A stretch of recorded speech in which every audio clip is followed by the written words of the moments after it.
เองนี่มันจับแน่นพี่น้อยนี่นี่จับแน่เนาะแมงเอ็ดหรือว่าแมงคามบ้านเฮานะนกตุ๊กอ่ะโอ้นี่ดิแมงแอดได้สำหรับบ่จิตว่าเด้อแมงเอ็ดน้ำมันหน่อไม้ก็มีคือกันแค่แต่มุ้ยหมักตำแย่เนาะมันอยู่นี่แหละบ่ทันที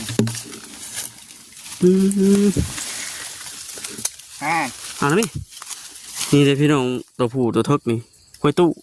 ตุ๊กเอาพี่น้องเอ้ยนี่ดิโอ้บ่คำเคยได้เมื่อกี้ข่อยก็ได้คือกัน เคยได้เมื่อกี้นี่ได้ ได้น้ำกระถาง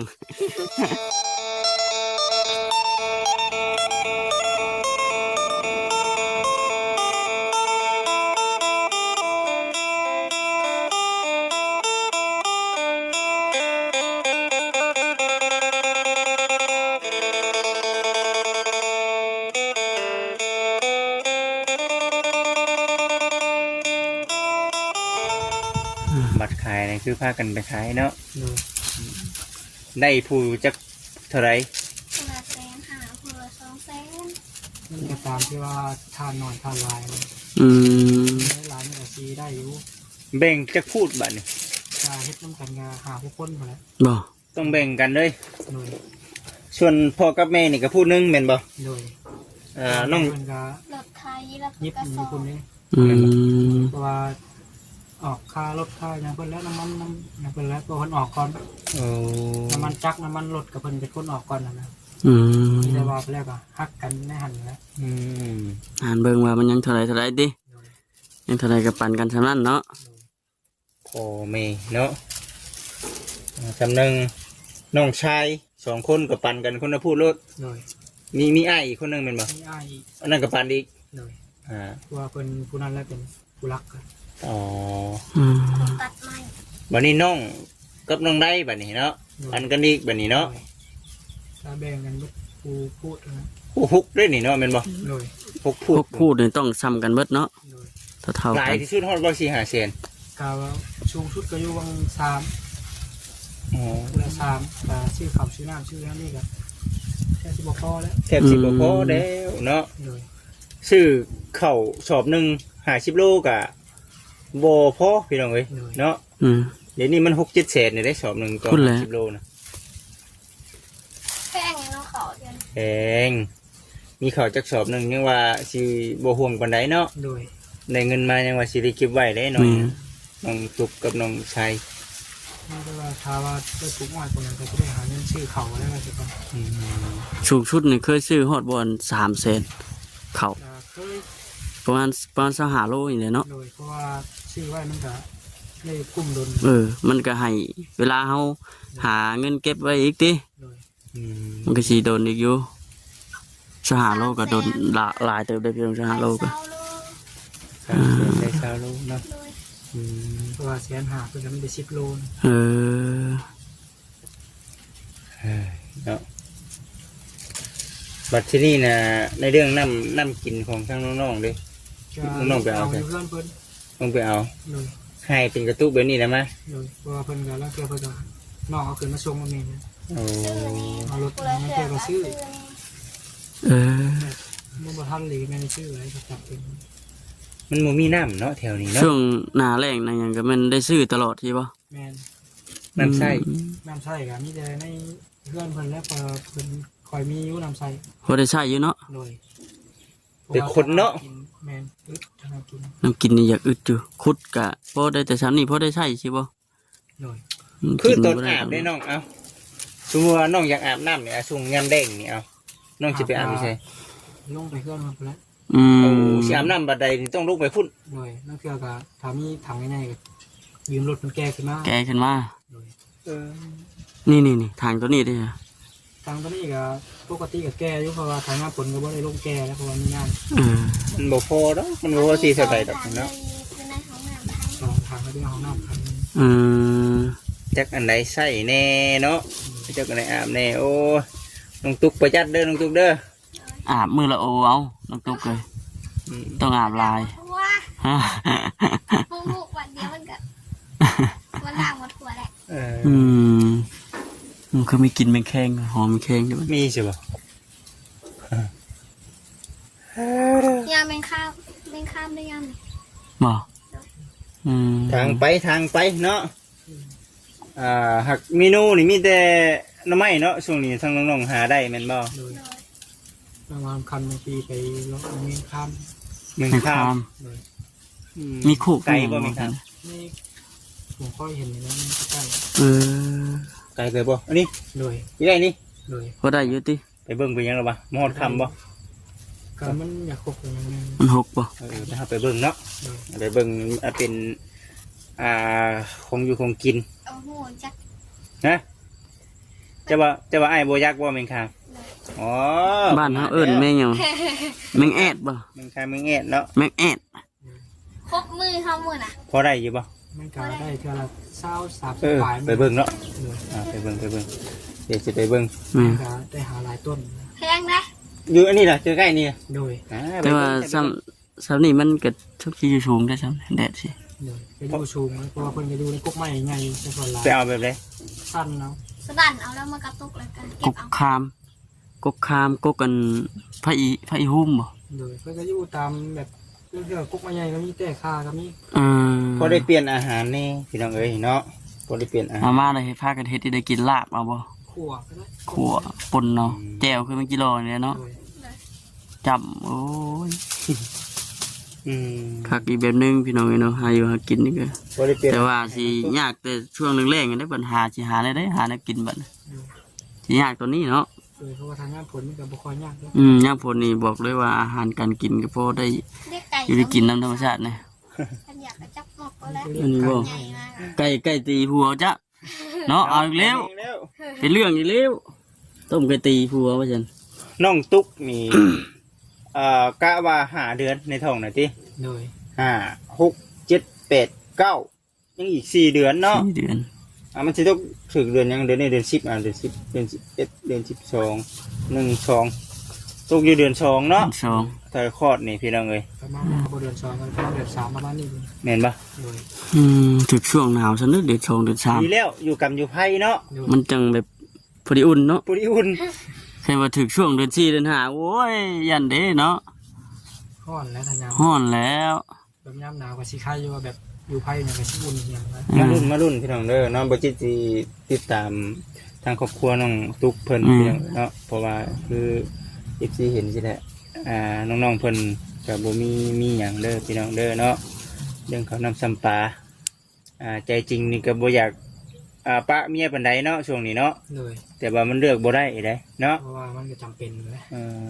ขอบ่จำเป็นเนาะ โดย ไกลบ่น้องไกลบ่บ่เห็นเวียก ก็บ่ไกลเพราะว่าไปกำลังเทื่อกับค่ำๆมาก็สิฮอดประมาณอยู่6 โมงประมาณนี้ โอ้เนาะ ไปกลับเนาะ โดย น้องตุ๊กบัดงอมแงม โดย อืม ย่านเป็นล่มเป็นอะไรเป็นอ้อยอะไร เรื่องไปอย่างแบบปานใด โดยเพราะว่ามันก็เป็นไม้เป็นตอมันก็ลายแล้วก็เป็นอ้อย สำหรับปีเลยเนาะ เฮ้ยเนาะเอาซะไปเฮาไปเบิ่งข้ามเฮาไปเนาะน้อง พี่น้อ ตุ๊ ง ก เอ้ย อยู่เฮือน ไปนำกันในได้ที่ไปได้อยี่บ่น้องตุ๊กเคยไปอยี่บ่ กับเพิ่นจะไปน้ำยู ไปสิไปลองเบิ่งซะ ไปเลยว่าลุยเลยว่า ลุยเลย เอาแล้วบ่ในใช่นะยัง ใช่น้องตุ๊กเอ้ย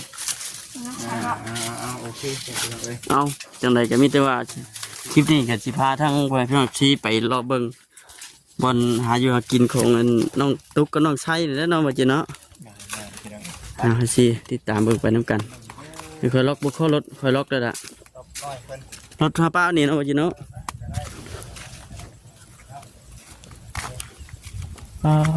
เถอะกกม่วงกกหยังแล้วก็ต้นหมากเบิดเด้อพี่น้องเนาะเถอะพื้นไผ่เพื่อกระฉากไว้อยู่นี่เลยเนาะดอกไผ่รถเฮาล็อกคอไว้เดี๋ยวบ่จิต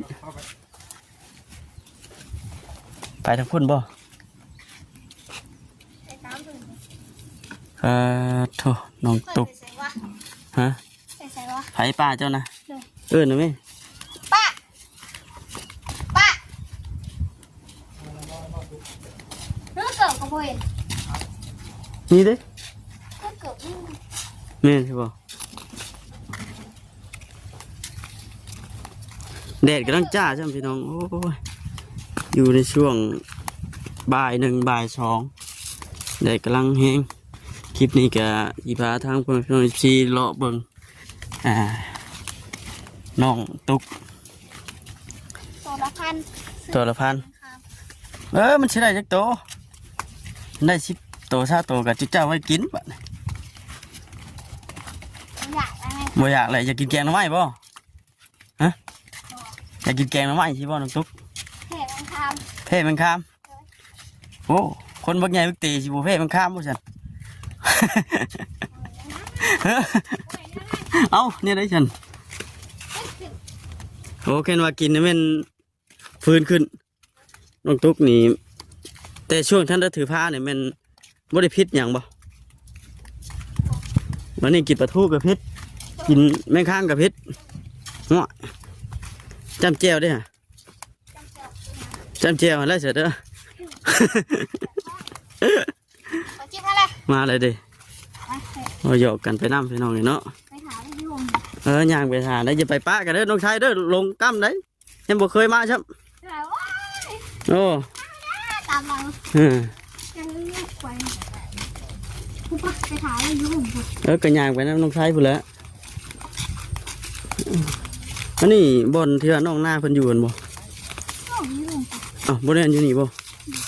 เออ ตอนนั่งกันนั่งนั่งอยู่ด้วย เพิ่นเอาเมียแหละอืม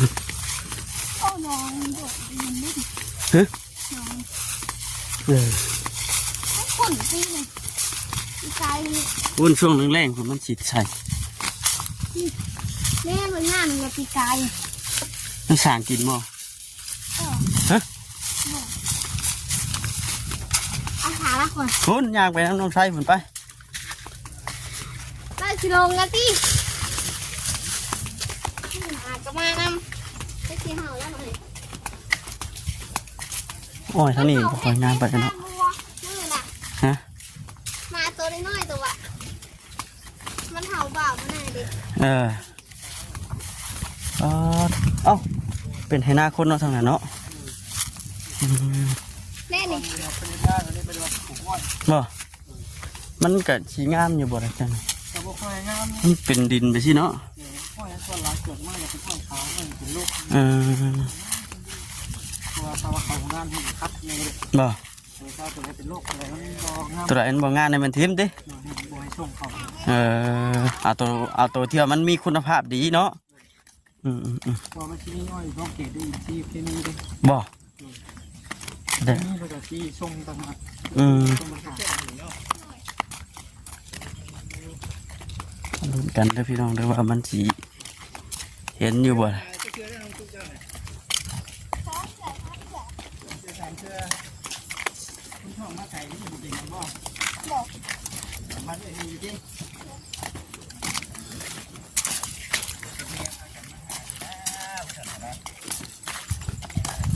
ติดมาไม่ได้มาตัวหนึ่ง มาบ่ไหวหน่อยนี่สิมา เข้าเขาไม่เข้า ของชาม มันแดดที่มันบ่บินบ่ซะเนาะ ก็บ่ฮู้ ฮะเนี่ยตอนเที่ยงฮะเนี่ยว่าจอกตอนเช้าตอนยังช่วงสิตกตุยแท้ ก็ว่าตอนผู้ป่วยเนี่ยบิน อย่ามันบินเด้ มาตอนเข้าแล้วเพิ่นบ่ แม่งขับแม่งหยังเด้บ่มีบ่ทางนี้ นี่จะบ่ค่อยได้ บ่ บ่อยู่ให้ แม่งขับนี่บ่คำเคยเอาตะกี้น่ะอยู่นำกกคูนติกกคูนกกกันพิมานโอ้อันนี้บ่กกแต่อันนี้บ่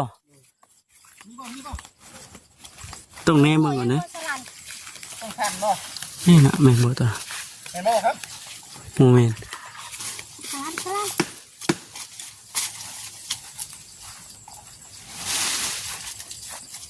ด ตุ้ยสมมติเจ็ด อันเดียวนี้บ่โอ้เดี๋ยวไปเบิ่งน้ำมันฮ้อนได้บังคือสิบ่มี โมมีแบบนี้ จับแหนนี่เลย ชามบ่มีแน่บ่มี นี่แต่น้องๆบอกเป็นคนหาแต่นี่ จะหลายคนอยู่ คนเอาไปได้จากเนาะ ถือว่าเกี่ยวกับมีคนมาหาเรา อ๋อ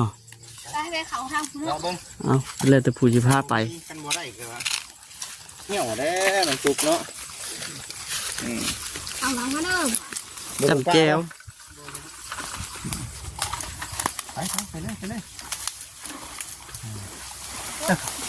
เบิ่งเลยน้อง อ๋อโถ เจ้าก็เคยหมุนแบบนี้มากกับผัวบ่นี่โอ้เคยหมุนกัน อุ้ยคักกะลีน้องใส่พาไป มันเป็นทางบ่นี่ สายบุเลยนี่เนาะนั่นแต่มาน้อยนี่เด้สิให้ในกลางป่ามันจะทางออก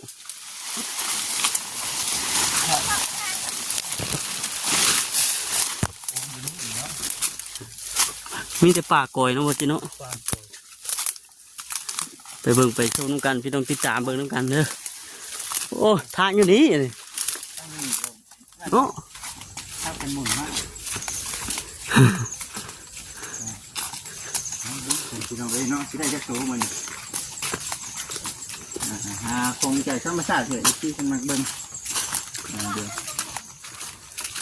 เดี๋ยวสิเบิ่งว่าสิมานกันใดเนาะทุกสิมานกันใดน้ำมันเราตอกกระหามาแถวนี้เลยทุกโอ้ หน่อยเพก เป็นมาเอาแถวนี้เนาะเป็นพระด้านเห็นเบิดแถวนี้เนาะ แต่เป็นไม้ท่านเนี่ยบ่ได้มานี่บ่อันน้องชายบ่ได้มาเอาอยู่นี่ติโอ้โทษพี่น้องเลย ปลาพ่วงนี้แถวนี้เนาะ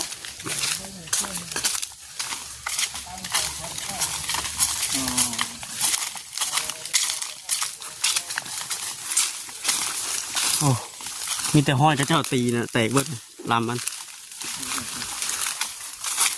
จะเช็ดได้บาทนี่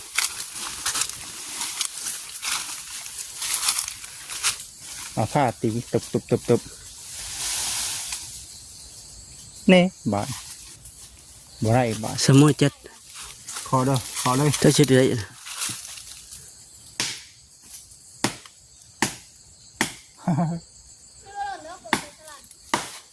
มันจับเหนียวเนาะ เดี๋ยวเจอน้ำซุปต้องใช้ได้เนาะ เคยหาแบบใดมาฉันติ มันเจ้ามาเอาได้ไปได้เนาะ โอ้แถวนี่จุดเกี้ยงเบิดเลยนะโอ้ยเอาแล้ว นี่เขาเจ้าเอาได้ไอ้วะโอ้ เช็ดได้บาทนี่ระวังเด้อมีแต่ห้อยคนตีพี่น้องเนาะน่ะลำนี่ยังเพิ่น ผมยินไปนั่งไปมีคุณ มีบ่บ่จิต ยินได้คุณ เก็บน้องตุ๊กนี่ไปแล้ว ปุ๊บเอามา เฮ้ยนี่ มัน โอ้ยนี่พี่น้องไอ้แมงนี่แต่ว่าคือหน่อยแท้อันนี้ เฮ้ยต้องเด้อโอ้บินลายตัวอยู่นี่เนาะ คอยว่าอยู่ผู้คอยอยู่ตอนเว้นน่ะมันอยากแหเนาะน้องชายเนาะ ตอนเข้าประมาณ7 โมง 8 โมง โอ้หูแล้ว นี่โมเมนต์เนาะ ใบไม้ ใบไม้ โอ้ นี่เลยพี่น้องเนาะมันแต่ว่าอยากน้อยเนาะ แต่บางโตแล้ว บ่ บางโตเนาะตัวใหญ่ก็ใหญ่เลย บ่ โอ้น่ะดูแน่อยู่จะได้นี่ ตัวมันเป็นงามมันคือบ่มีบ่อันน้องชาย ทำพอตัวผูกชิ้นใหญ่ บ่ นั่นเลย เพื่อเพิ่นสิตกก็บ่ได้แม่นง่ายเด้อันแมงนี่มันจับแน่นพี่น้องนี่ จับแน่เนาะ แมงแอดเดี๋ยวว่าแมงคามบ้านเฮาเอิ้นเอานกตุ๊กอ่ะ โอ้นี่ดิแมงแอดได้สำหรับโบจิตวาเด้อ แมงแอดน้ำมันหน่อไม้ก็มีคือกันแค่แต่มีหมักตำแย่เนาะ มันอยู่นี่แหละดูความจริง อืม อ่า เอาละมินี่เลยพี่น้องตัวผู้ตัวทกนี่กล้วยตู้ ทุกอ่ะ เอาพี่น้องเอ้ยนี่ดิโอ้บ่ค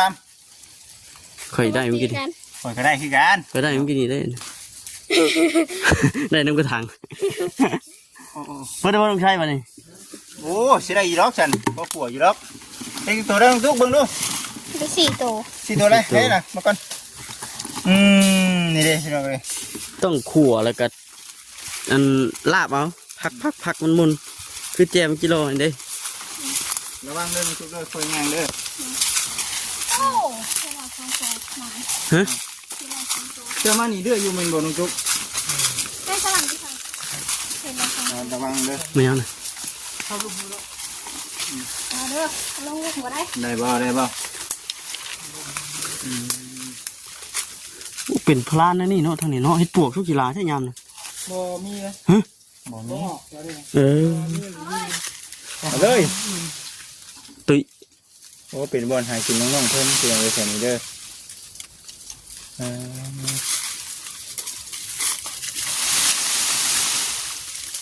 ต้นได้พุ่น เจ็บหุบพึก ปุ๊บเอาเลย ไล่คุบเอาน้ำก็มีบาทเลย โอ้นี่ นี่พวกตัวนี้เขาแนมขึ้นช่วยสิเห็นแต่หางบ่เห็นเนาะ เห็นเนาะ เบิ่งใบคือเบิ่งบางนี่ ถ้าว่าพระรามพอดีบ่ค่อยเห็นเพิ่น เนาะ เนาะ คุกโคบบ่ อุ้ย ไงบ่บ่จิ นี่โอ้หากินง่าย เสื้อรู้หนักย่างได้ตัวหนึ่ง นั่นอยู่ตัวนึงมึงจัน ข้าง กบตัวใหญ่น่ะตุยสมอเจ็ด เอาน้องตุ๊กนี่เด้อโอ้เก่ง ไปทางไหนบาทนี่ เบิดแล้วบ่นี่ก็แล้ว ไปพี่ เอาขึ้นมาเลย บุทางนี้อีกบาทนี่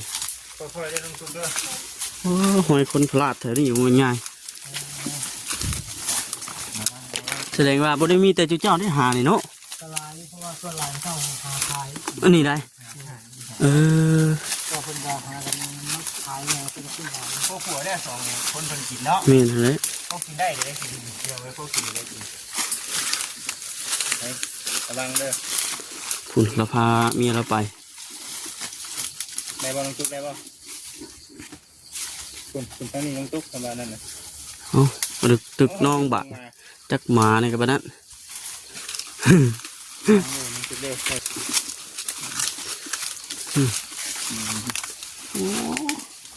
ไงวะจิ ของธรรมชาติ โอ้ยน้องเลย ช่วงที่มีอยู่เนาะแต่ว่าเอาได้อยู่นี่บ่นี่ในแช่ได้แม่นบ่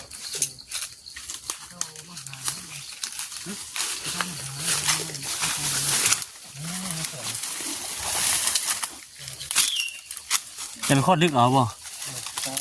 นี่ ทำดีก่อนสิ นี่เอามาแช่ไปยังมั้ยฮะเอามาแช่มั้ย นี่ไปแช่นี่ เด้อ ติ๊กโตนะนี่อยู่ลำมันบ่ อยู่ล เฮ้ยบ่จิเฮ้ยคือบ่เห็น ตอบแล้วบ่ ไปเลย เด้อเป็นจัง นี่นะตุ๊กเห็นบ่นี่นะนักกกเธอน่ะโอ้ได้เฉยเนาะ โอ้ ตัวหนึ่ง ใช่อีกเหรอ ตึ๊บบอด ได้เนาะพ่อขวดเฉยน้องชายเนาะโอ้ ำไม่พวกเป็นหาขาย เด้อ ตกจับหน้าผากเอาเนี่ยเพิ่นล่ะเพิ่นแล้ว ที่ได้เนาะ มันชูงเลยมันชูงบ่ได้ดอกมันเสือนมันน้องน่ะ เนาะ นี่ง่ายตัวน่ะ ตะวันสูงนี่ได้เข้าขึ้น บ่เข้าบ่ขึ้นเลยเนาะ ไปขอสิจับตัวกล้องไป ดูกันต่อ มาน้องตุ๊กมั้ยไหมสิมั้ย แบบธรรมชาติเลยพี่น้องเนาะ นี่เนาะโอ้พอกินได้น้อง ชีหาโตเลยโอ้ยเปลี่ยนเมนูแน่ว่าฉันกินแต่แกงหน่อไม้ กินไปถึงน้ำมัน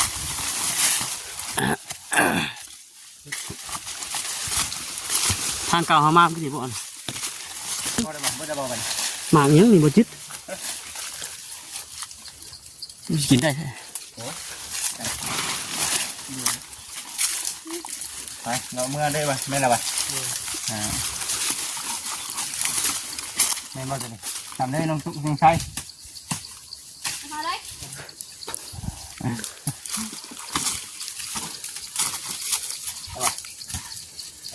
ก่อนเย็บฮึบเอาเลยอยู่บนแขนนี่เด้อมึงด้วยตา ไห้ รอหน่อยนะ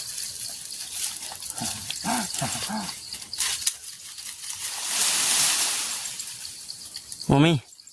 บุมีเดิน สมอย สมา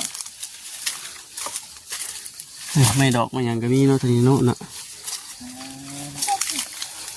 ก้านหนูก้านในช่วงสีมีแทนบอกน้องชายบ่มีบ่หนูใน แบบนี้มัน ต่อกลับไปให้ผูกได้ผูกออกข้างผูกข้าง กลับคืนบ่ไปเดี๋ยวไปบ้าไปแล้ว ตะพื้นตะพื้นวันนี้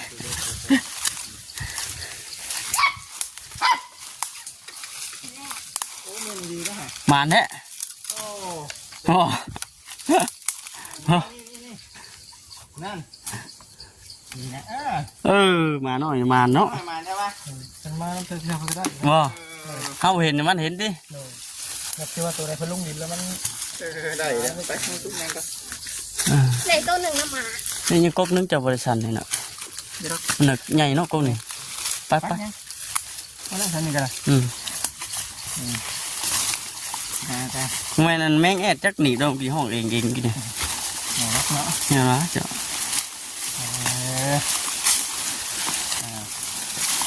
มาจันมาเนาะประจ หาอยู่หากินเนาะ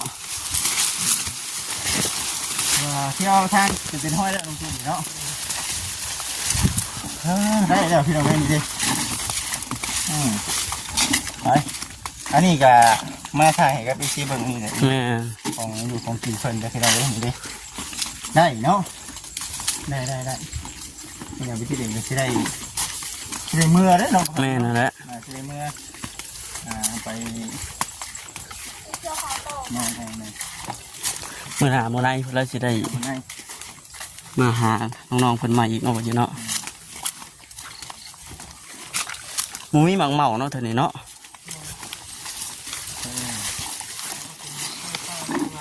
ฮะ มันทุกเอ้ยเอา ไก่ป่าบ่ ไปพอกิน เออบ่ อยู่ในกุกข้ามเนาะนี่เนาะพวกนี้ก็กุกเต้บ่กินกุกเต้บ่กิน ถ้าแบบข้อไม่วินไม่ยินเจ๊ดิ เมื่อยบ่ไม่พุ่งเมื่อยบ่เมื่อยบันไดเลย ออกกำลังกายพาลูกน้อยออกกำลังกายเพิ่นติแข็งแห้ง มาได้ชนิดนี้นะ ฮ้อนนี่เด้อพี่น้องเนาะ ไปย่างไป เดี๋ยวอะไรกันย่อยลองพลาดเด้อบ่จิพลานหินบ่ทัน ปลาทานหินคักเนาะบัง มีหยังบาด ดูสัตว์มันนั่นแต่คือ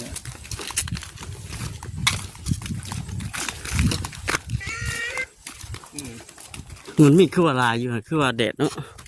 แดดเอ้า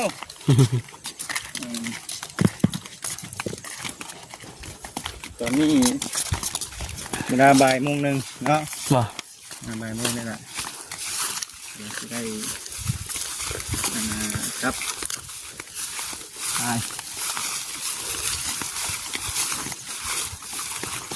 ปลาอ้อยแถวนี้เขาเจ้ามาปลูกอ้อยเนาะใส่บ่อน้องจุ๊บฮึบอุ้มเห็นปะ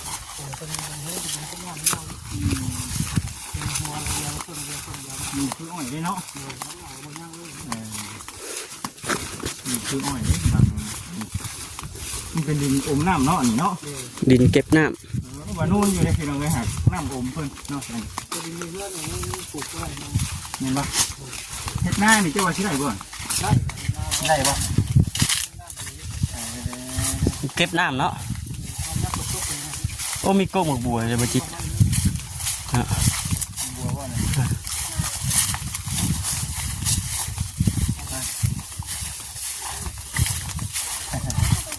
ไผ่ ป้าบ่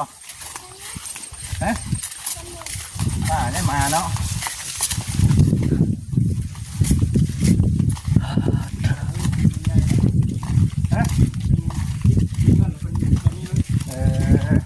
จะเข้า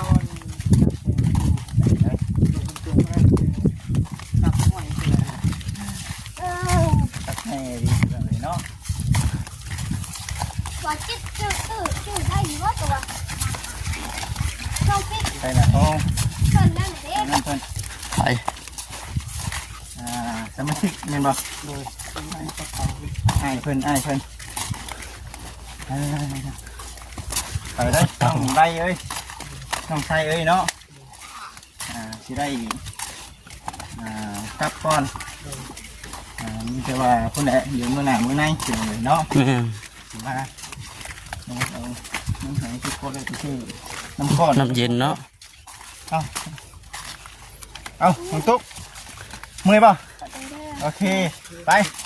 สิน้ำเย็นกิน น้ำเย็น ขี้ไทยไปแก้เอาจังน้ำเย็นกันเลยรถจักรด้วยฉันบ่เพราะเราบูแดดให้อันนี้พี่น้อยเนาะ อ่อนครับอันนี้แหละเนาะ พากันลุยเลย ไปจับลุย เถอะ ให้ทานนะฮะเนาะพากันให้ทาน หมดเอาแต่เพื่อเด้ มาครับ เถ ตอ อะ นนี้ก็ได้ ครับเนาะเอาไปจิต ครับแล้วเนาะไปครับเด้อน้องตุ๊กน้องชายเด้อสบายดี มื่อหน้าสิมาหาใหม่ เดี๋ยวสิทักบอกเด้อ มาเยี่ยมมายามใหม่ ไปฉันพี่น้องเอ้ยอยู่ดีมีแห้งเด้อครับกันได้กับคนตัวโสใครทีนั่น อืม ไม่ไรพี่น้องเอ้ย ไปจะพี่น้อยเนาะอยู่ดีไม่แห้งพี่น้อยเนาะสบายดี